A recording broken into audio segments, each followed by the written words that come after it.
Ladies and gentlemen, friends, colleagues, listeners, and anybody who's tuning in for the first time, we've got another great guest on the episode this morning, and his name is Michael Taylor, and he's the practice lead for travel in Global Business Intelligence Division of J.D.Power.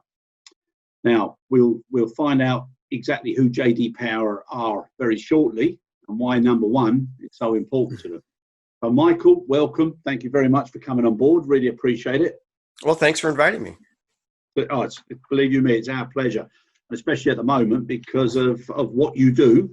So perhaps you can just enlighten the listeners a little bit and just give a brief overview of how James Dave Power III started and what you guys actually do. Well, we're a well-known firm in the United States. We do surveys and satisfaction and loyalty studies for a vast number of industries. In this case, in my business, I do airports, airlines, and rental cars in North America, so U.S. and Canada. J.D.Power was a company started 50 years ago on a kitchen table between James David Power III and his wife. His business idea was there's got to be a market for completely independent market research out there. Because when he worked for automotive companies in Detroit, he found that his information was politicized the further it went up in the chain of management. So he wanted to tell it like it is. And he really made his name for himself when the Mazda RX-7, if you remember that automobile with the Wankel engine, they started failing around 50,000 miles. So for an O-ring problem they had in the engine. And that got into the Wall Street Journal, and that made his reputation as a guy who tells it like it is. And these days in the States, we do a ranking of all the industries, and we do it independently. We fund our own research and then hope to sell it as a subscription to other companies. So we take all the risk up front. We don't really get in bed with anybody. We do these questionnaires and design of the research ourselves, and then hope to sell it to our clients because we're an independent voice. We just like to tell it like it is.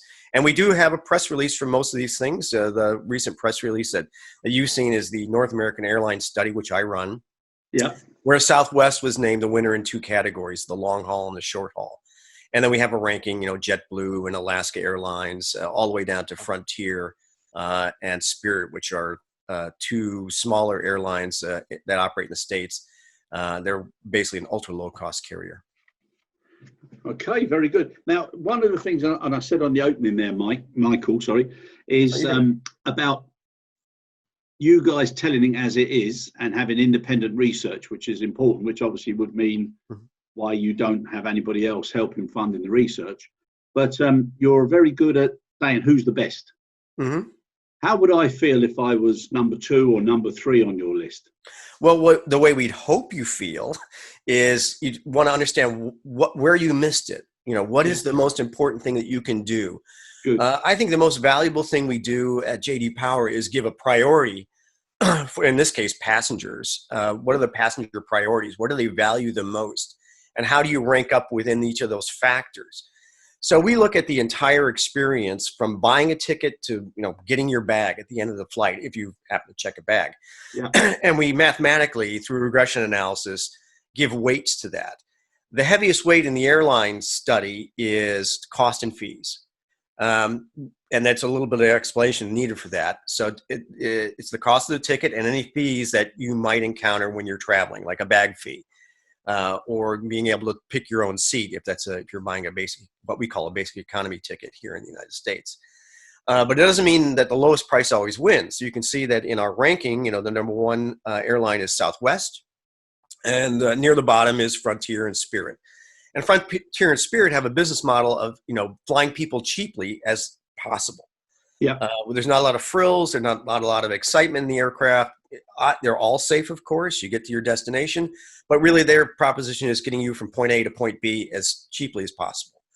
And I call that the cheap pizza model. And there's a market for that. There's people who want cheap pizza. There are people who want I just want to get to San Antonio. And I want to do it at the lowest possible cost. But that's not the most satisfying experience. Our research shows that the people who are buying tickets based on price alone are extremely disloyal. They don't care at all about who they're flying. They just want to know that they got the lowest ticket price. They're very hard to hang on to. You can't please them. They complain more often, believe it or not. You would think if you got a cheap ticket, you'd say, I got to lump it. I bought into this. But they really look at the other experiences they've had on Delta, United, Southwest, JetBlue, and they find that much more pleasurable.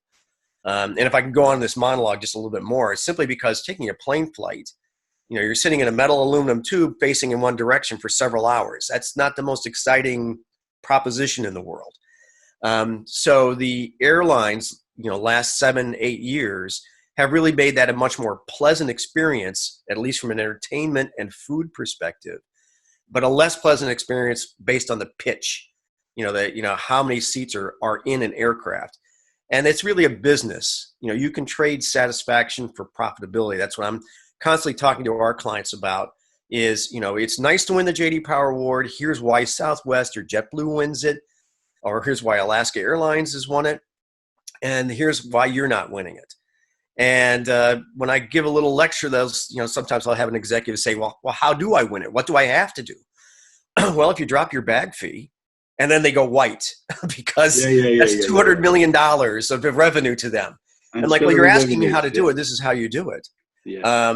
So again, we're trying to be honest brokers of information to our clients and tell them what they need to do. So now they have the information, they can make that choice. Do I trade satisfaction for profitability, or do you have profitability and get more loyalty? That's basically the proposition of the airlines today. Okay. And obviously people being people, and like you said, they want the cheapest price up front. And then when they start being hit with the ancillary revenues, all of a sudden it doesn't look as cheap as it was, or it's changed. But they always refer back to something that they really enjoyed, and then that's the benchmark. Right. Do you categorize your awards or your feedback phases? Yes, and this is kind of a controversial thing. For years, for over a decade, we had two categories. One we call traditional airlines, which were basically the hub and spoke type airlines, which is very common in Europe. You're flying into LHR and you're going to somewhere else. And Delta, American, United, Alaska, for the most part, operate in that kind of system. And then we had another category we called low cost carriers. But we had a hodgepodge of people in there: WestJet, Southwest, JetBlue. And you really can't call much of those airlines low cost, especially when the ULCCs, the ultra low cost airlines, in your case, it's, the classic example is Ryanair, are operating at a very different kind of model. So we went to our friends at the OAG, what used to be called the Official Airlines Guide, if you remember, from many years ago. But they track data on every flight, everywhere around the world, every minute of every day. And we looked at 2 million flights, and we figured out that the probability of getting on a larger aircraft and the probability of getting a meal service changed around 800 miles. So we split this year into the short haul and long haul category. Okay. Because the perception of the seat that you're sitting in changes when you sit in it for 2 hours versus 48 minutes. Yeah. And so it's the same seat, but it becomes much more uncomfortable when you're there for 5 hours going cross country. So we've split it into those two categories. In this case, Southwest Airlines won both categories, the short haul and the long haul. And they do it in a somewhat different way than the other airlines. Their business proposition is slightly different. Okay, very good. Now, with that and with the difference, and obviously, it's you're setting a certain criteria listing, and it's got nothing to do with profitability or whether or not the organisation is looking at margins or whatever. So obviously, we keep that to one side. But it's important that people understand that level of communication and information. Because lots of people that I come across, they tend to compare apples and pears instead of like for like, and it distorts everything. So your main focus then on a carrier would be to do with the reservation. And how easy. It's not. We assign a weight to it, so we do it mathematically. So we're looking at the technical term is the correlation between overall satisfaction and satisfaction with any particular factor. So when we look at it, we split it into 100 points.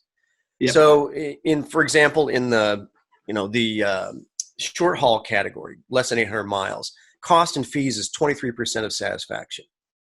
So if you want it, and that's the top one. Reservation systems, 8%, even though it's done very well.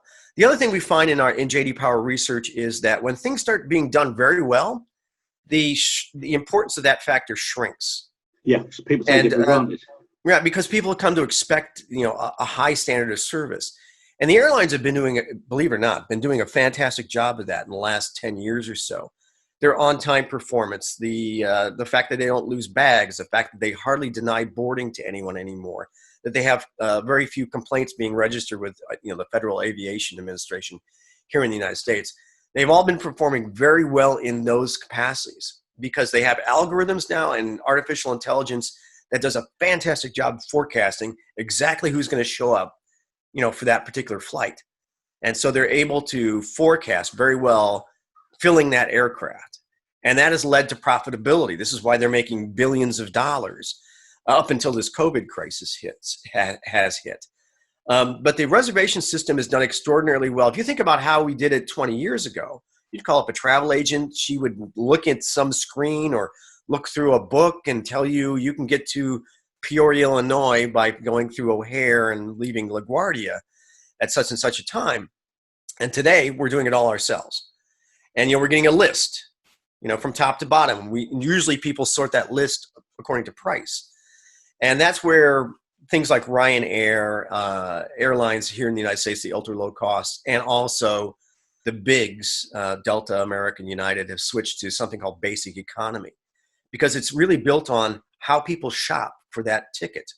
You're going on kayak.com or booking.com and you want to go to LHR to Miami. Well, it starts listing them for the cheapest price. And you've got to be on that front 2 pages or no one's going to pick your brand. Yep. So, they figured out, okay, we'll disaggregate the experience. We'll get the ticket price low so it pops up farther up on that list, but we'll charge you for the bag, or we'll charge you to put the bag in the overhead, or we'll charge you to pick your seat, or we'll charge you to, board the plane sooner. Or how many times you have to go to the toilet. Well, hey, I remember Freddie Laker. Maybe I'm sure you do. Yeah, of course, yeah. Where I think you had to actually buy the bag of peanuts, when on Laker Airways, and he was doing a great job again because he's had that cheap pizza model. It didn't last very long, but there's a whole story to that. Yeah, reason, yeah. Interesting guy. We could talk about him in an entire another podcast, but that basic economy is just a reaction to the way people shop. Not necessarily that, granted, they do make money. Let's they're in business. The airlines, just like you and I, they're in business to make money. Yeah. And so as I mentioned earlier in this podcast, you can trade satisfaction for revenue. You just have to be smart about it. And don't expect that when you start charging a bag fee that no one's going to notice. That's something I run into with some management of airlines is they want to argue that, well, we charge $25 for a bag now, and how can you tell me our satisfaction went down? Right? Yeah. And when they say it, when it comes out of their mouth, I'm like, are you listening to what you're saying? Yeah. But they've justified it in their own mind that no one's going to notice and no one's really going to care. But they do care. They do care. Okay. Well, yeah, everybody. Now, you mentioned obviously COVID, and for many people there, it's the tail end, and people are now wondering whether there's going to be a second wave, etc. Mm-hmm. And not being experts, who knows? My personal opinion is there probably will be. But everything that you've done now in the past is pre-COVID. So what's your new normal now? Well, it's hard to say because our problem is that here in the States, and I'm sure it's very similar in Europe, is we're operating anywhere between 5 and 10% of normal volumes. Yeah. So the experience that people have, we've actually tracked the satisfaction, which actually has gone up during this COVID crisis for people who are flying, for the simple reason they're the only ones there. They get to park closer to the airport. There's no line at TSA. The TSA people are quite literally bored to death. I shouldn't say death, but excuse me for saying that. But they get through very quickly. The plane is only 1/3 full or so. In famous cases that they haven't been, but that's very few and far between. and they get much more personalized service when they get on the aircraft. So their satisfaction is higher. Our problem is that that number is so low that it becomes statistically hard to really get a gauge of exactly what's happening at any particular airport or with any particular airline. Now it's doubled in the last couple of weeks, but it's easy to go from 5 to 10. Yeah. It's going from 10 to 80. That's going to be the tough part. Yeah. And so everybody has all these processes in place. And I get asked about this a lot in the analysis of how is that going to impact satisfaction. It's going to impact satisfaction very gradually. It's only going to become a problem when you have so many people on the airport that social distancing becomes impossible, or that the cleaning of the restroom can't happen as often because 200 people per hour are using it now versus 2 people an hour previously. But it's a self-fulfilling prophecy. It really goes hand in hand. We are not going to get to that point where we have to worry about crowds in airports until people feel confident they're not going to get sick flying or traveling. Yeah. So when we get to that area, no one is going to care anymore. They're going to, as I put it, they're going to learn that they are not going to get COVID by traveling. That's what's going to happen.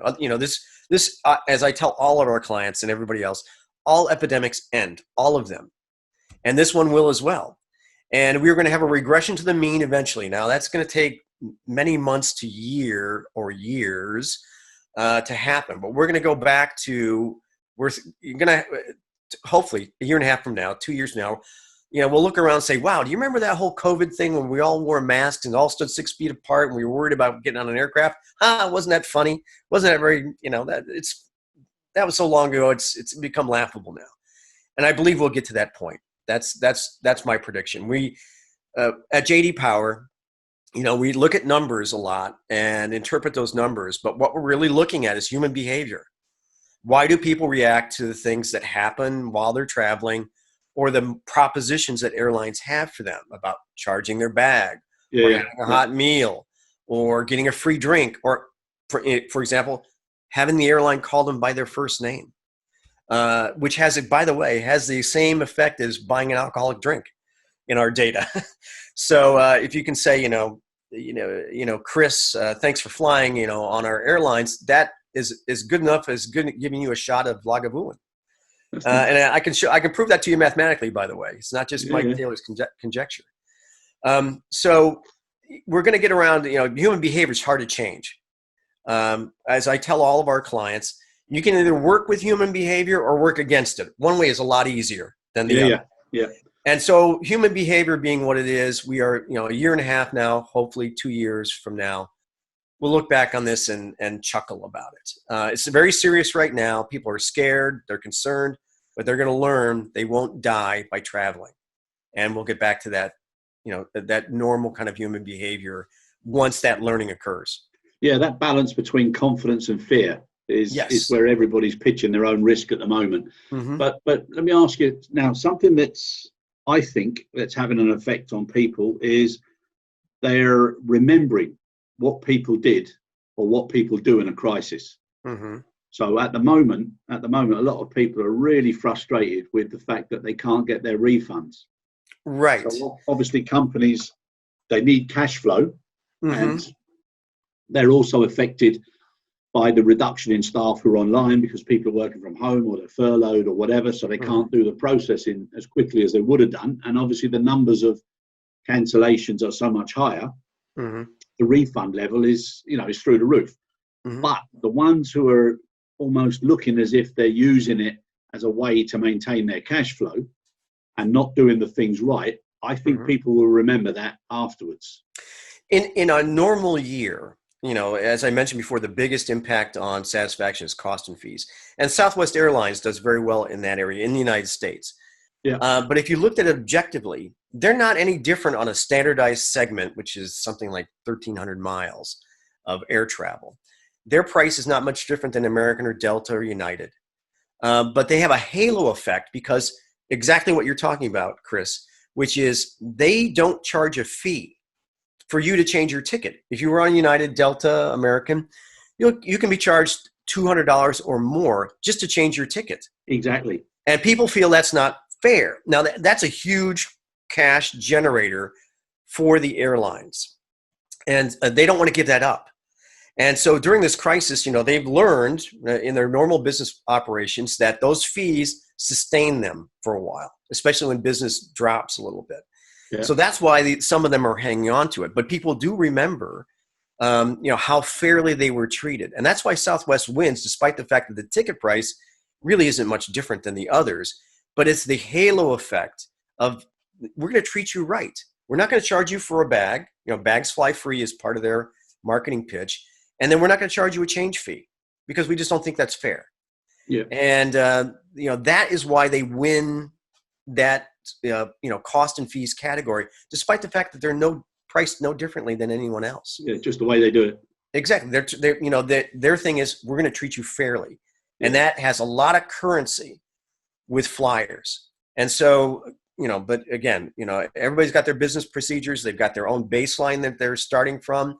And as I mentioned before, when I say, drop your bag fees or drop your change fees, they go, oh, they think immediately that's several $100 million. And that's exactly what's happening here in this environment as well. They're trying to hang on to that cash and make it to when the, business starts ramping up again. Yeah. No, exactly. I mean, it's understandable, but it's something that I think quite rightly so, in good times, it's easy to forget certain things that happen. But in bad times, when it matters to both sides, right, it's important to remember how somebody reacted. You can actively do damage to your brand. And in the case of the United States, and I'm sure that you actually see these videos and these news reports in the UK as well. United Airlines, is the favorite whipping boy of the press here in the United States. Operationally, they do great. Financially, they do very well. They've actually been improving in J.D.Power satisfaction continuously for 6 of the last 7 years or so. But when something goes wrong on a United flight, they get the most negative press, and the press loves to pile on them. And then that creates an image in the mind of the consumer that United doesn't care. Well, these incidents that we see, overcrowded aircraft, denied boardings, some altercations, happen almost every week to every airline, and they go unnoticed, but the press picks up on United and loves to beat on them. And, and sometimes United, does have some self-inflicted wounds, I have to admit, but they're learning. They're actually, I think one of the better examples of learning from your mistakes. And now the biggest problem they had, if you remember a few years ago with the Dr. Dow incident where the man was dragged off the aircraft. Yeah. By actually Chicago police, not by United Airlines or airport people. That was handled poorly. But what they learned from that is they have to give authority to the United employee on the spot, and not limit their authority to remedy the situation, which was what caused the whole thing. They were, the United crew was saying, I can't offer more than $500 to get someone off this flight. Well, now they're allowed, I think, $20,000, but they're not going to spend $20,000. I'm just so be careful. But they're going to solve that problem. And, but it was some bean counter, and I'm from the University of Chicago, so could be called one of those bean counters. Somebody said, okay, what's our liability of giving, the ability for our employees to spend more than $500? What would that look like in a projection? And they decide, okay, well, we'll limit to $500, but that has an implication on how you treat people and the options you give them. Yeah. So I may have gotten a little bit off topic, but you're exactly correct. No. But plus, Chris, I mean, you're in the data game as well. If they do go higher with the individual responsibility, then they can track it anyhow. So it's not, it's not going to be too mishandled. But coming back again now to things that make people think differently, and we are in a new normal. And whilst I appreciate, especially once a vaccine comes in, etc., human beings do have short memories. But I for one, hope that everybody remembers how we all got into this and why, and that we must not forget the people who've done so much for so many, right? Earning such a low salary, and what puts people into perspective, and also what puts life into perspective. So I certainly hope that doesn't change. Now, whilst people are transcending through that fear and confidence level, another thing that I think is going to be so important is how the staff respond to the restrictions that they're going to have to work with as well. Mm-hmm. Yeah. So with catering, with their own PPE on board, you look at some of the videos that have come out now from some of the carriers, which are excellent. You look at Emirates with their health pack that they give to all passengers when they get on board. You look at all the other areas. It looks as if they realise you mustn't make it look frightening. It must be almost like an added value of being on the air. So I think the training of the staff themselves, so that they don't look frightened, they don't look as if they don't know what's going on. I think that's going to be so important as well, and that's going to be something that's going to be referenced to. Yeah, when we looked at J.D.Power, we did some pulse survey studies during this COVID crisis. These are very short surveys of a limited number of people, just a few thousand, which still, of course, creates a statistically valid result. But one of the things that we found is during the crisis and when people are traveling, or what would make them feel more comfortable traveling, is the ability for them to control their own personal space. So you mentioned Emirates, safety packet, and you're giving that to an individual and saying, I can take it up. I've got a mask I can put on or not put on, depending on the flight that you're taking. I can wipe down the area, despite the fact that I know it's already been cleaned by the airline. I can do it myself to make doubly sure, and now I feel better. And that's, as you said, that is a positive. I'm like, okay, I'm controlling my environment. I'm not at the whim of, some cleaner who may or may not have cleaned my tray properly. Yeah. I can make sure of that myself. And by giving that individual control, that's going to make people, have a lot more confidence in traveling in the future. And so that's what we currently tell our clients is the more individual control you can give to that passenger, the better off you are. And it's the same, again, as I mentioned before, human behavior. The airlines that tend to treat people like individuals rather than just one of 235 people or one of 235 seats that are on this aircraft, using your first name, calling you Chris, saying, or getting the information from my ticket on my app. That's my information, not the information about anybody else. The more that you can make that person feel like an individual and that you care about them as an individual, and that you give them control as an individual, that is going to give them a great feeling about your brand and make them much more loyal, make them want to recommend you. The net promoter scores that, many of your listeners and viewers are familiar with. Those are the people who are going to actively advocate for your brand with colleagues and friends. That number goes up. And then also the loyalty. I'm willing to spend more money and go on this airline because of my past experience. Yeah. So treating them less like cattle, more like individuals, that's one of the things we try and instill in our clients. Yeah.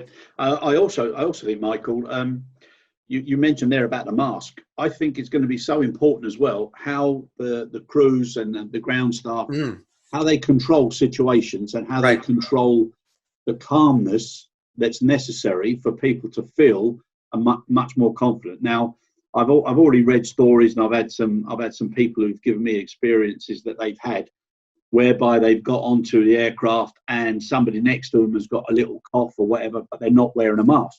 Yeah. And the guy in question who actually spoke to me, he said I had a box of masks, so I offered him a mask. He said, "No," he said, "I don't believe in all this." Okay. And it was very hostile with his response. So it made the guy who told me very, very uncomfortable, to the point where he almost said, "If you don't wear this mask, then you're not going to sit next to me." And it was getting very confrontational. Now, the way airlines are going to start to have to look and how they handle this new normal, I think is going to be so important. So the fact that certain airlines, well, all airlines and all airports, in my opinion, could start having a consistent approach to certain basics that are provided by WHO, EASA, whatever else, or whatever other organization that represents them. They've got to be consistent, because as soon as you start having differences, people start to question. And for me, I think, that onboard experience and the boarding and getting to the gate and whatever, those are going to be so important to make people feel a little bit more comfortable. Because if you start having a problem earlier on in the experience, it's just going to exaggerate and exaggerate and exaggerate, and something small will make people explode. And there's nothing worse than having something unexpected happen on an aircraft. Right. If you remember post 9/11, what the feeling was like, again, as I mentioned before, the human experience of regression to the mean. If you remember what it was like to fly the first few months after 9/11, anytime anybody got up on the aircraft, everybody was, and you're like, where is that guy going? Is he heading toward the front? I'm ready to, fight or flight. That's going to happen anytime anybody, as you've mentioned, coughs or sneezes on an aircraft for quite a while until people learn that that doesn't mean I'm getting COVID. In my case, if I'm sneezing or coughing, it's because I have allergies. It's very bad this year here in the States. But, and you mentioned before, I think that another thing that we're talking to our clients about is how the person of the flight attendants handle these predictable confrontations between people who are sitting next to each other who have been told for many months that I have to be 6 feet apart. And now I'm 18 inches away from the next person who's coughing or sneezing and doesn't wear a mask. Now, they're going to have to come up with a protocol of how they handle that and how they handle people who simply refuse to, abide by the social compact that we've got when we're traveling for a little bit. And the ability to reduce the conflict among passengers who are already nervous about flying is going to be critical to the success and the rebuilding of that confidence. And that's not going to be easy. That's probably the most difficult thing to do. Buying a new aircraft, cleaning an aircraft, that's a very objective thing. The thing that sets people off, what we see in the J.D.Power data, is if they think they're being treated unfairly by another person. That is the biggest irritant. Yep. And so the airlines have got to train their flight attendants to be able to be gentle and firm with these people. And that's difficult to do, especially if you're, as I say to our clients, you're hurting a lot of cats. And the cats are not going to listen to you, but you've got to figure out, you got to be able to be calm, reasonable, and firm with these people. Yeah. And, it's communication. We'd like you to do this. You're refusing to do this. We have to do X, Y, and Z. That's the next steps. And if they don't comply, take those steps and be as, human as possible. And that's very difficult to do. Yeah. And like I said, I've worked and lived all over the world, and cultures come into how things are accepted or not, and how things can be forced or not. So there's a big influence there. But you take out in Asia, the Far East, etc. That they believe that wearing a mask is to protect others. It's not so much for protect themselves. So it's a courtesy and it's a respect for others, which I actually think is a good thing, and especially now. But I definitely believe that carriers, and especially on the Western side, where people don't like to be told to do things or to accept things, they're going to have to bring it into like a check-in code of conduct when they do the announcement before takeoff. They're going to have to include it, and they're going to have to actually say, just like they ask you the same questions. Have you got any of these in your baggage? Have you packed this, and this? Every time you check in, you get asked the same thing. And I think they're going to have to start saying, when you board our aircraft and when you're in on transport to a stand, etc., you must be wearing your mask. We will not be taken off unless everybody is wearing a mask. You must wear the mask for the duration of the flight, etc., etc. I think they're going to have to do that so it becomes almost regimental and almost like a 1, 2, 3 ABC. Because as soon as people are still allowed to have a choice, you're going to end up with this conflict. So I think you almost have to have a conflict code of conduct. I agree. And there have to be some set rules of engagement for the flight attendants of what's going to happen when this situation occurs. And it's going to occur. It simply is. So let me ask you something. So now, if we accept that there is going to be a new normal, and some of the original things that you guys used to measure with regards to satisfaction and loyalty, good past experience, reward programs, various satisfaction scores, etc. Have you come up with any things that you think will be the top 5 or the top 6 or the top 7 during this 2-year sort of coming to terms with a virus? Well, the biggest one I had mentioned is eventually we're going to get back to the situation where if you cancel your flight, you're going to be charged a fee, because they've somewhat, for the most part, waived that at the moment and relaxed your ability to change your flight without a cost. But that is a gigantic revenue and profitability center for a lot of airlines, especially the legacy ones. So that's probably going to be the key thing, is when that switchover occurs, people are going to be used to, I was able to do this and change this in 2 weeks ago and with no cost. And now you're telling me it's going to cost me $200. Why is that? It doesn't cost $200 for you to change a ticket. I'm still paying you money, all those things. So that's going to be an irritant, being able to handle that, communicate why you're doing it, communicate what the costs are for you, because there are costs about changing a ticket. But being smart about it, because that's going to be the biggest thing. I'm upset. I'm concerned. I don't want to be on this flight because there's somebody who didn't want to wear a mask. Why am I being charged because someone else didn't wear their mask? How come you can't control your own passengers? Things like that. So that's going to be the number one priority when that happens, what that changeover is going to be like. We talked a little bit before. The other thing is going to be, how do you enforce the rules that you have for the flight? And that comes down to human interaction. Again, that fair but firm type thing, and training your staff to really have a high degree of tolerance, because people are going to be anxious when they get on those aircraft, especially those first few months. And unfortunately, because of the nature of this virus, we look at everybody else who's 99% innocent, doesn't have the virus, doesn't have a problem, but they just don't want to wear a mask, as you mentioned before. We look at them as someone who's antisocial or violating the rules and norms, and that's just going to cause conflict between people who have to sit next to each other for a 5-hour flight. So that's going to be number two, is how do you train your people to handle the situations, and what are the progressive steps that you have to? You got to have a plan. You just have to realize that this is going to happen on your flights, no matter who you are, and let's have a plan and make sure that everybody knows how that plan actually works. And one of the things that people notice when they're being, traveling on aircraft and working, going through airports, is that if someone is an exception to the rule, well, why is that person special? Why are you treating them that way and you're not treating me this way? And you got to make sure that you do that, apply it very consistently, that you don't make exceptions. And that sounds a bit like you're being a martinet. However, it's just going to cost you in the long run if you start making exceptions to the rule. So people notice that immediately, when they're in a group setting. And then third, on an operational side of things, right now, of course, they're flying very limited routes. They actually have routes that, quite frankly, they don't intend to fly because they don't think they're going to fill that aircraft. It doesn't make any sense for them to operate that.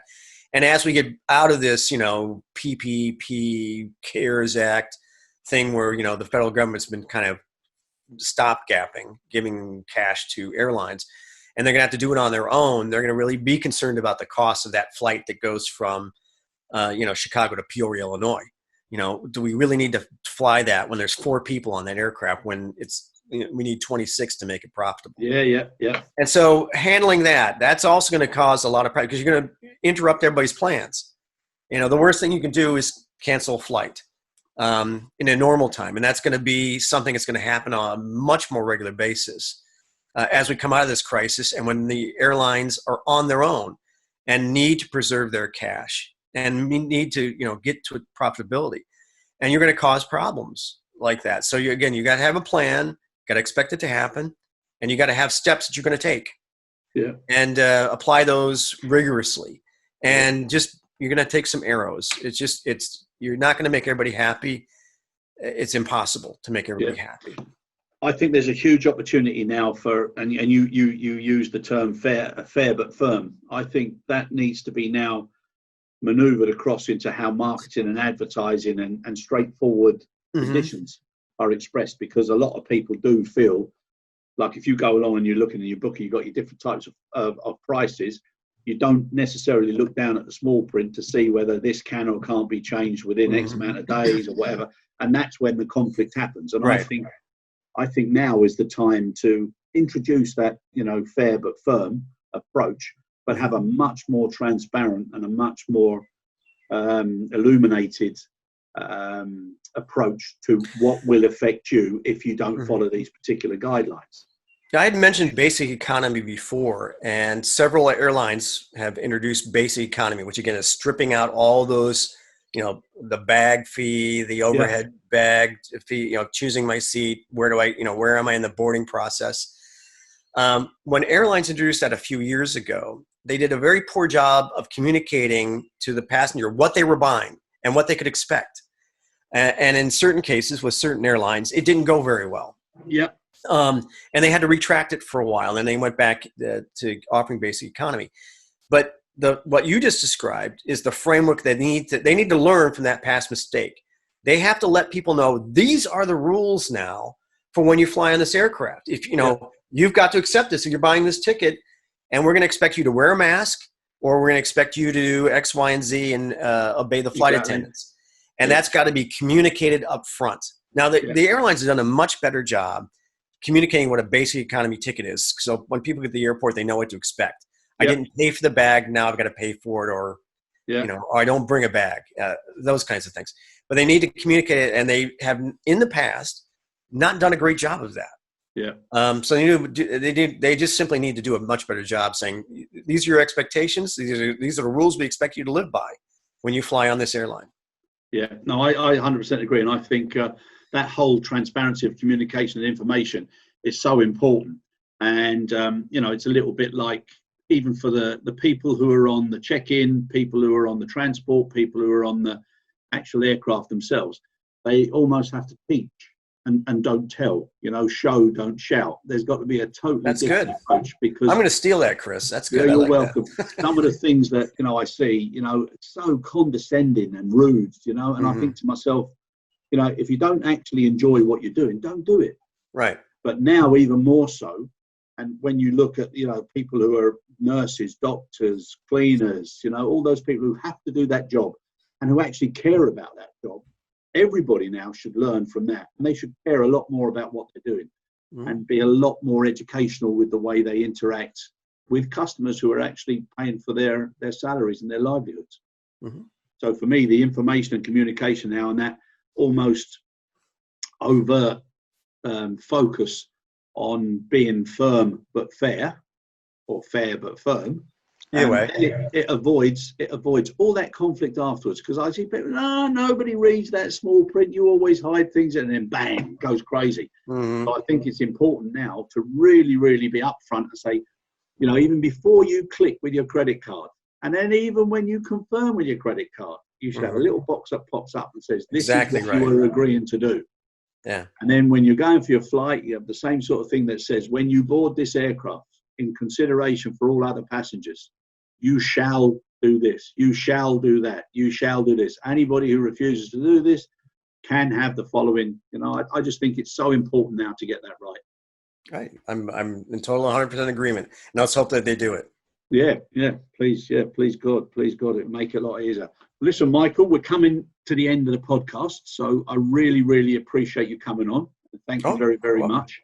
And just before we go, is there anything that you hope more than any other list or any other statistic comes through as a positive new normal in the future? I would think that I would hope that this crisis gives the airlines the opportunity to kind of reset the table. They've had to change the way they do business. Yeah. And, things have come off the books, as we say here in the United States. I would like them to think about what is the impact and how much they can build loyalty and trust by not putting certain things back on the books. Exactly. Procedures or policies. Because as we've seen year after year in the J.D.Power data, that giving people the impression that you're treating them fairly is, a currency that you cannot, do without. And, certain brands, are lower on our rankings and stay there despite the operational improvements that they've made, because they don't have that currency, that they don't have the confidence of the flying public. And so I'm hoping that when we come out of this, we start at a base zero, and then we add the things back into their positive and just forget about the things that were causing negatives in the past. That's what I hope happens.